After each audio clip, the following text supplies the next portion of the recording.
الحمدللہ رب العالمین والصلاة والسلام علی رسولہ الکریم اما بعد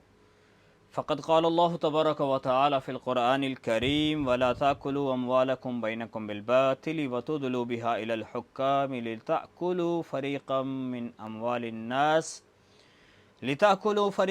اموال الناس بالاسم وانتم تعلمون صدق اللہ العظیم۔ سورۃ البقرہ آیہ نمبر 188۔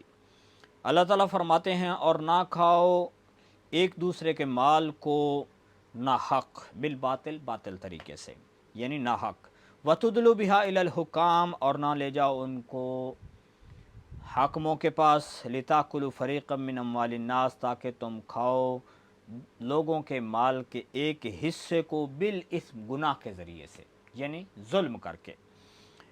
وَأَنْتُمْ تَعْلَمُونَ اور تم جانتے ہو، یعنی تمہیں پتہ بھی ہو کہ تم یہ غلط کر رہے ہو۔ تو اس آیت مبارکہ کے اندر اللہ تعالیٰ نے ایمان والوں کو حرام کھانے سے منع کیا ہے۔ اس آیت سے پیچھے اللہ کی ذات نے روزے کا تذکرہ فرمایا تھا اور یہاں پہ حرام کھانے سے منع کیا ہے، تو اس دونوں آیتوں کا آپس میں ربط کیا ہے، مناسبت کیا ہے۔ تو چونکہ روزے میں اللہ تعالیٰ نے بندوں کو حکم دیا اور ایک مخصوص ٹائم میں بندے کے لیے وہ کھانا کہ جو اس کے لیے حلال ہے، حلال چیزیں کھانے سے بھی اللہ کی ذات نے منع کیا اور بندے نے اللہ کے حکم کی پیروی کی، تو اللہ کی ذات نے پھر اس بندے کو چونکہ اس کی پریکٹس کروائی، بندہ اس کا عادی ہو گیا، پورا مہینہ اس نے محنت کی اور اللہ کے حکم کی پابندی کرتے ہوئے حلال چیزیں بھی مخصوص ٹائم میں چھوڑ دی، تو اب اللہ کی ذات نے فرمایا کہ حرام تو ہمیشہ کے لیے تم نے چھوڑ دینا ہے۔ ایک تو یہ مناسبت ہے، اور دوسرا ربط اور مناسبت علماء نے لکھی ہے کہ ایک عبادت، روزہ بڑی مجاہدے والی عبادت ہے۔ بندہ گرمی میں اگر روزہ رکھے، پیاس ہے، بھوک ہے، گرمی کی شدت ہے، سب برداشت کیا، اور شام کو اگر اس نے حرام سے افطار کر لیا تو پوری عبادت خلاص ختم ہو گئی، اس کا کوئی اس کو فائدہ نہیں ہوگا، اس کا کوئی اجر اس کو نہیں ملے گا۔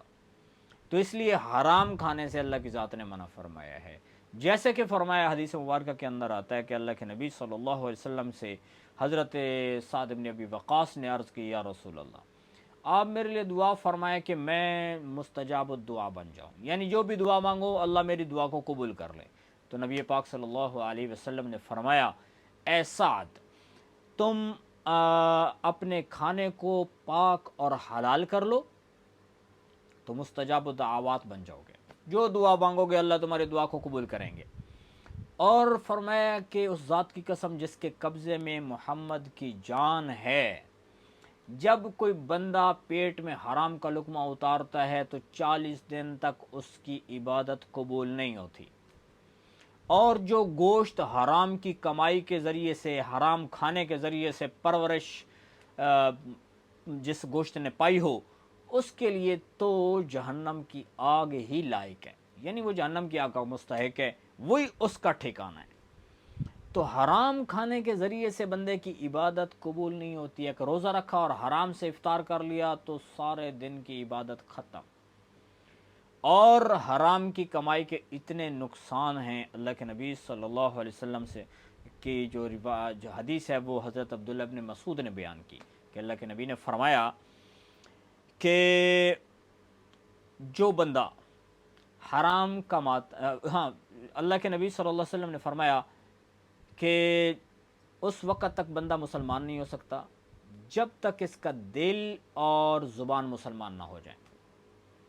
اور پھر فرمایا کہ اس کے پڑوسی اس کی ایذا سے، اس کی تکلیف سے محفوظ نہ ہو جائیں۔ اور اگلی بات فرمائی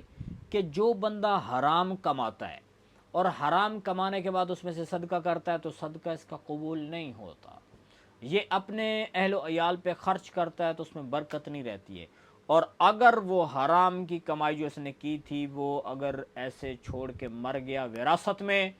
تو یہ اس نے اپنے لیے جہنم کی طرف جانے کا سامان کر لیا ہے، یہ اس کے لیے جہنم کی طرف جانے کا توشہ ہے، یعنی سامان ہے کہ یہ اس کو جہنم کی آگ میں لے جائے گا۔ تو اس لیے بھائی جو حرام ہے، حرام کے قریب نہیں جانا۔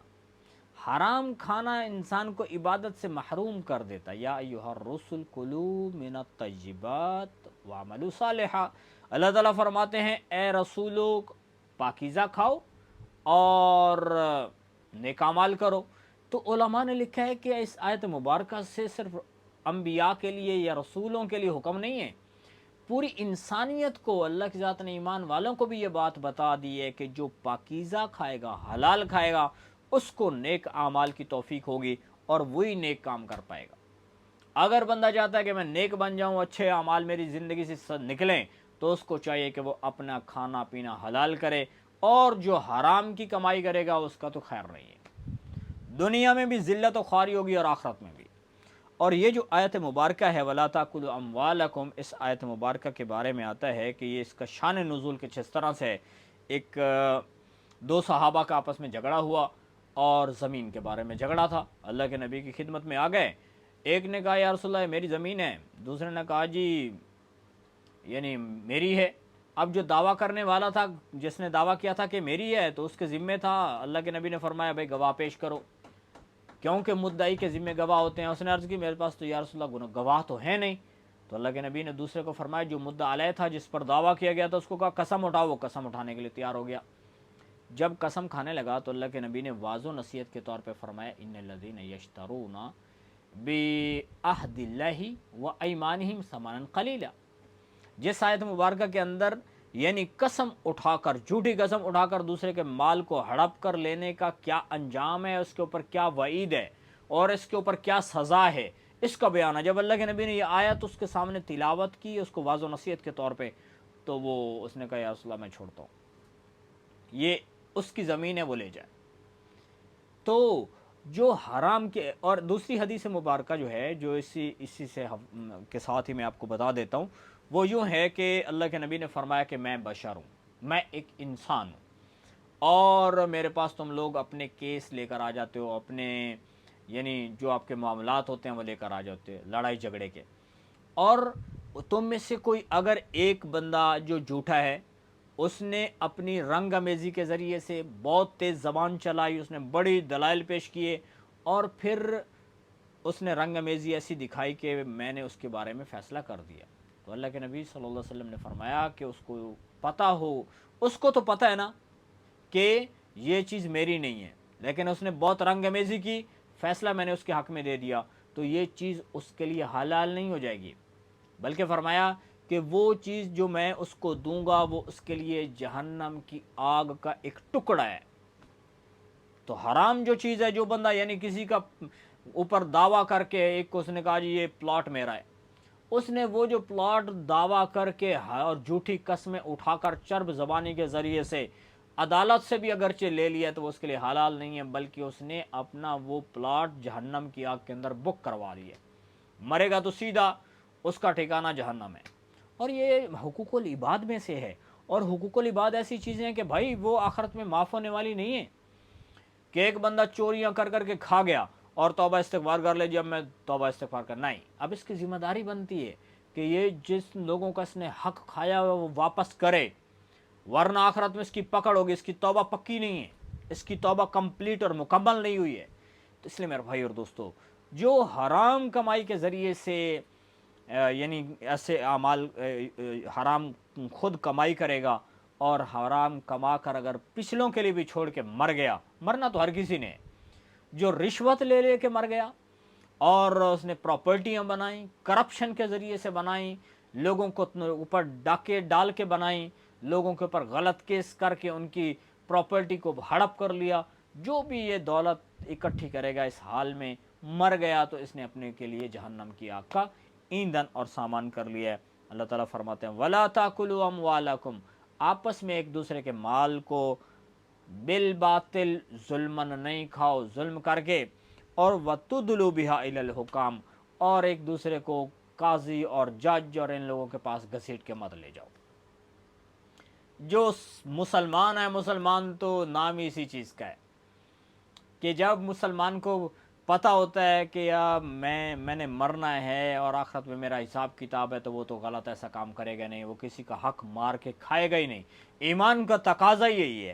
تو فرمایا ایک دوسرے کو اسے گھسیٹو نہیں کہ جس کے ذریعے سے تم مال کھا رہے ہو، وَأَنْتُمْ تَعْلَمُونَ، اور تمہیں پتہ تو ہے۔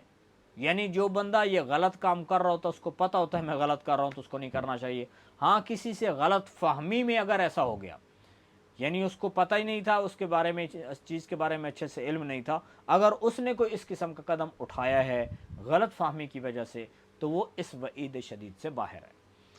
تو یہ آیت مبارکہ ہے جس کے اندر اللہ تعالیٰ نے حرام کھانے سے منع کیا ہے، اور اس سے پچھلی جو آیات مبارکہ گزری ہیں ان میں روزے کا تذکرہ تھا. اور ہمیں وہ مشہور حدیث ہے کہ جب قیامت کے دن بندہ جائے گا تو اس کے قدم زمین پکڑ لے گی اور تب تک نہیں چھوڑے گی جب تک اس سے 4 سوال نہ کر لیے جائیں. عمر کہاں گزاری، اور تم نے کہاں سے کمایا، کہاں پہ اس کو کھایا، جوانی کدھر لگائی، اور کہاں تم نے جوانی اپنی کو خرچ کیا. اور چوتھا سوال یہ کیا جائے گا کہ تمہارے پاس جو علم تھا اس کے اوپر تم نے عمل کیا کیا. یہ 4 سوال ہر بندے کو اس کا سامنا کرنا پڑے گا. اگر اس نے اس کو آخرت کا خوف ہے، آخرت کی تیاری جس نے کرنی ہے، تو اللہ کے قرآن کو سیکھ کر، اللہ کے احکامات کو سیکھ کر اس کے اوپر عمل کریں، دنیا اور آخرت سب سنور جائے گی.